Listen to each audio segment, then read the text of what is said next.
Dear colleagues, Happy Women's Day.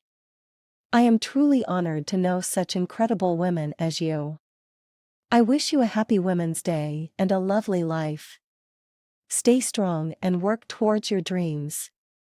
You have my full support. You are a blessing sent from above to make this world wonderful. I asked ChatGPT to write a poem. Let me read it for you.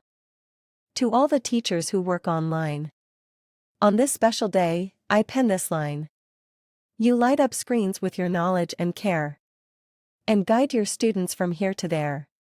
With each click and tap, you make a connection, and provide your students with direction.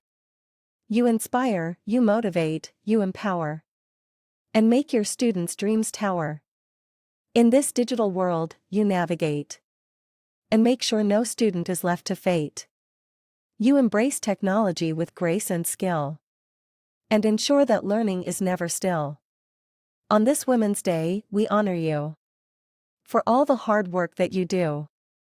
You show us what strength and resilience mean, and remind us that nothing is too extreme. Thank you for all that you do. You make a difference, and it's true.